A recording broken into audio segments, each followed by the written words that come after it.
going on, guys? I'm gonna try to get my intake cone filter installed and get my PCV stuff sorted out. So this is gonna get plugged up.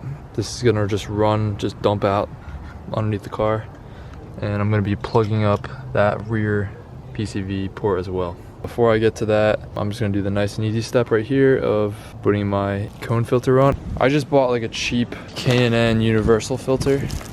It literally just showed up from Amazon. It's universal, so it can be used on a 3-inch, a 3.5, or a 4-inch intake. Mine is a 3.5 inch outer diameter. There we go. High flow air filter. It's blue. Let's cut this thing open. Okay, so I got the filter out. Here's the adjustability. There's just these little like inserts in here. So you would keep all of these in here if you're running a 3-inch intake. You would take that one out if you're running a 3.5, and you would take that one out if you're running a 4-inch. So mine is 3.5, which means that I will need one of the inserts. And let's look inside there. Some kind of like little piece in there. It's kind of bothering me. It's like the thread doesn't want to come off. I don't know if you guys can see that on the video, but that little thread piece is bothering me. Got him. There, I have that little adapter piece on there, that little insert. So now the rest of this just fit on there like that. And you know what? That actually does clear. Actually, the aluminum part of this elbow actually hits the battery cover. I shouldn't have an issue with my hood, but we'll see. Gotta make sure my hood isn't gonna hit that. It does. It's kind of sandwiched in there. So yeah, that whole like this whole top section of the intake is actually getting smothered by the insulation up here. So you know what that means. If I can't get this whole intake to sit lower so that the filter sits lower, I'm gonna have to take the insulation off of the hood, which isn't that big of a deal. But yeah, I'll get to that later. I'm gonna have to do some trimming of the intake anyway, because I do want it to sit lower. I'm just not sure how much lower it can really sit because of the external wastegate sitting right there. But I wanted it to sit lower so that this piece can fit, this like stud can fit in the vacuum pump hole, so that can get snugged down and that can be like locked in place. And I also want to make some kind of heat shield for right here, and also wrap this in heat reflective tape. So there are a lot of things that I want to do with the intake. For the PCV, I was going to buy a catch can, but there's nowhere to even bring the clean filtered air back into my intake. There's no spot for it. So one, getting custom work done to the intake. Two, buying a $400 or more catch can. Instead, I'm just going to bypass the PCV. So it's just a cheap alternative for now. And eventually I may get a catch can, but for now it just seems like this is the easiest and cheapest route to take. So to do that, you are no longer using this rear spot. So for now, I just have like a hose sitting in here. Back there is a big 1-inch hose that, for the stock turbo, that actually goes right back into the turbo. There's like a little hose with a check valve, and actually that check valve frequently fails. So yeah, that's not gonna be used anymore. Here's my temporary hose that I was using, the big 1-inch inner diameter hose. So the stock routing is that, you know, this hose comes up from the block, then this one comes over to the intake manifold, so you will get oil dumping back into your intake manifold since this PCV sucks. Instead, what we're gonna do is remove this guy as well and just plug it right off right here. So now there's not gonna be any oil coming back into the intake manifold from the PCV, which is good because I have brand new head with new clean valves, and I do not want to sludge them up. If I can ever get this off. Okay. There we go. This is getting plugged off, so no more oil can get into the intake manifold. And this one back here is getting plugged off so that no more oil can get back into the turbo and the intercooler and, you know, all of your charge piping. They're both gonna get a 3/4 inch freeze plug. I did try to go to AutoZone to find those, but they do not have the ones that I need, because I need ones that would be rubber to seal off against this. Instead, they only had brass ones, and you know, a metal fitting is not gonna seal up well to this plastic. So yeah, I needed rubber, so I actually went and just picked these up from McMaster Car. Okay, so here's my freeze plug.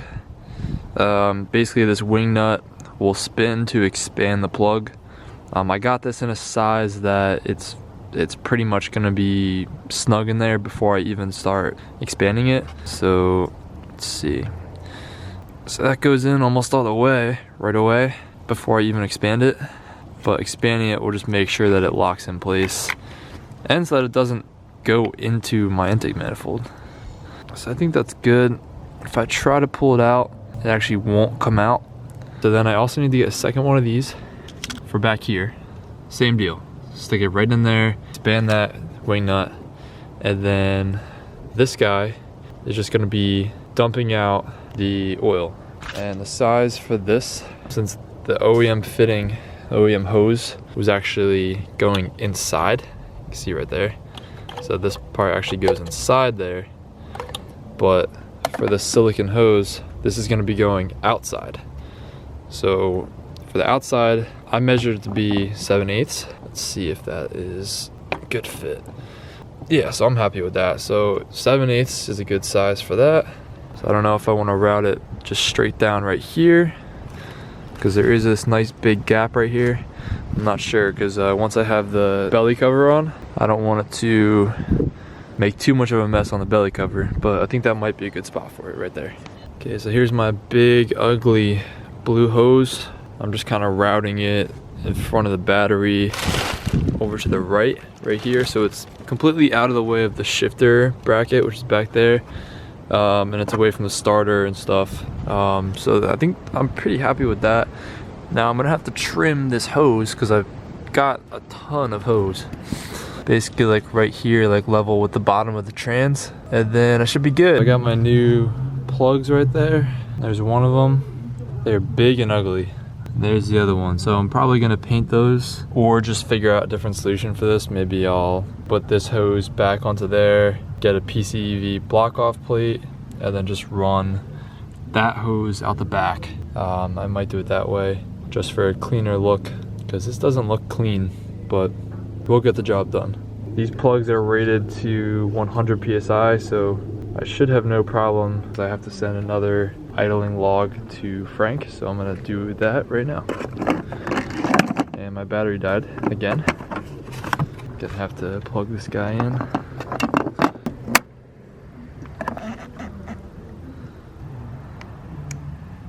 There we go.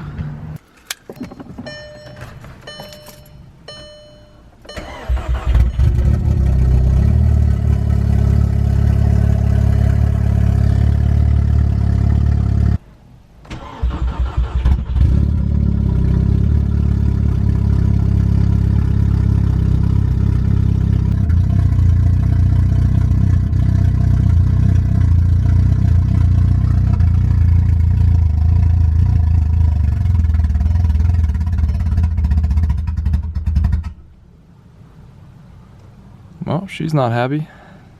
It's kind of odd because on the last tune it did not have any kind of problem like that at all. I'm gonna try that again and see if the same thing happens here.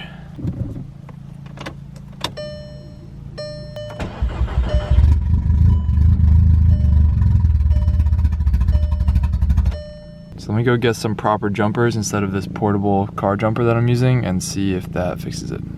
Alright, I got my car hooked up to a jumper car over there, so let's see what happens now.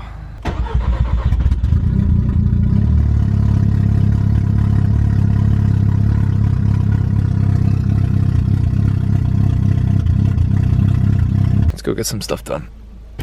Okay, so my little coolant hose here rubs up against the valve cover right here, and this hose feels like it's kind of delicate, so I just put some lume right over there on that corner. Hopefully that doesn't walk around on me too much, and hopefully it just kind of stays right there to protect that corner. The rest of it I'm not really too concerned about. I mean, I'll take a look at it every once in a while just to make sure it's not rubbing itself through. I think that's really the main spot right there. Once the car is running a lot and vibrating and it's rubbing up against things, I might see some wear marks on other parts of the hose. I saw a pretty big oil leak coming from my oil drain line on the turbo. So I'll show you that real quick. So here's the big spot. And as you can see, dripping from right here, and it's dripping from right there. And there's a ton in this. There's a ton of oil in the subframe because this line touches the sway bar right there, and it's dripping down the sway bar and down out of the subframe. So there must be a ton of oil coming out of that for it to be coming out like that. And it's even dripping all the way over here on the dog bone. And there's a lot coming down right here, so there actually may be 2 different leaks. Could be from the cam cover right here, so I'm gonna have to see. So I'll have to look down here to see if there's a bunch of oil underneath the cam cover. Problem is, there's no real easy way to inspect that other than me just kind of like reaching my hand underneath, which is what I'm probably gonna have to do. Gotta grab this paper towel anyway. I left that paper towel in there. So I mean, I can just use this, reach underneath here, see if I can get up any oil. Yeah, I think there is some fresh oil on there. So, oh man. Yeah, definitely got an oil leak on that cam cover and on the turbo drain line. So I got some Hot Boy zip ties, fluorescent blue, because that's what my girlfriend said that I should get. And I agreed because they'll be easy to see. They'll be easy to see in the engine bay. Usually it's bad. Usually you want things to kind of blend in, but in my opinion it'd be nice to see what I band-aided so it doesn't like blend in, so I don't forget to fix it permanently later. So I got my N75 zip tied down. That should stay. We'll see. I don't really like that vent to atmosphere nozzle is facing upward because some dirt could get in there, but I mean, it's probably fine.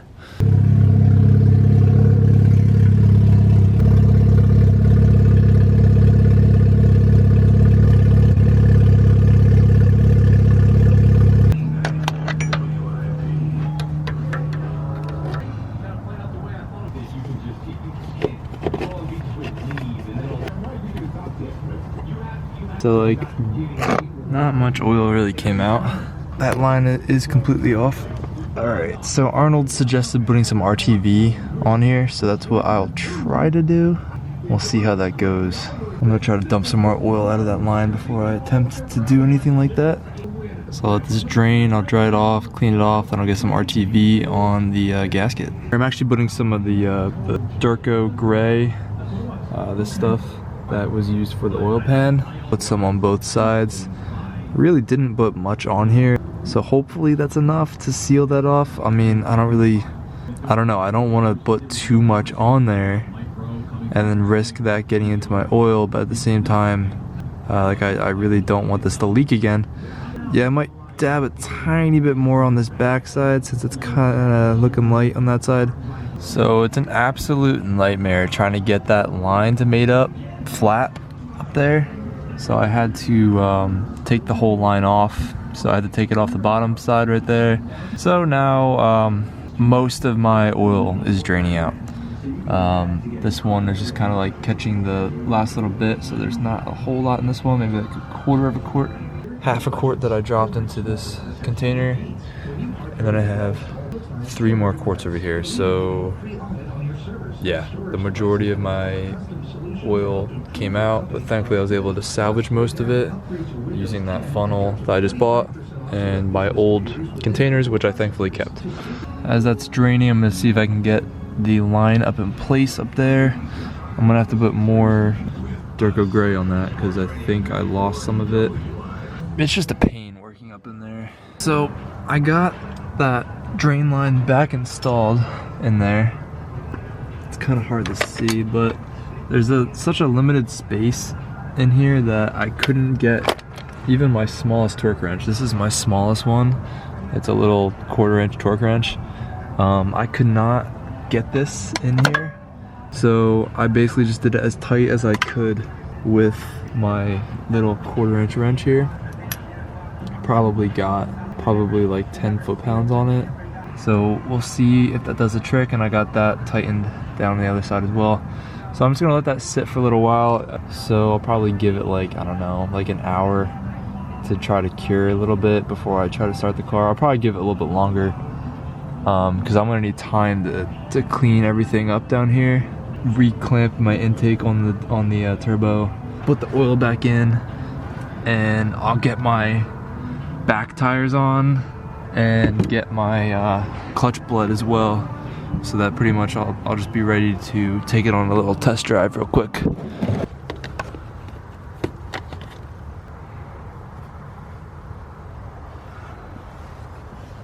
All right, start pumping it. Or does it just go right to the floor? It's right at the floor and didn't even come back. All right. You might have to hand pump it then. Or yeah, like just pull it back up with your foot. Is that what you're doing? Yeah. All right. I love you, Tom, but I'm not kneeling on this concrete. It's all right, I don't blame you. Hey, at least it's like really warm out right now. Because if we were doing this 2 nights ago, it was like 20. What? Yeah, dude, like I gave up for that night. Like the wind was blowing so hard, dude, like I just couldn't work at all.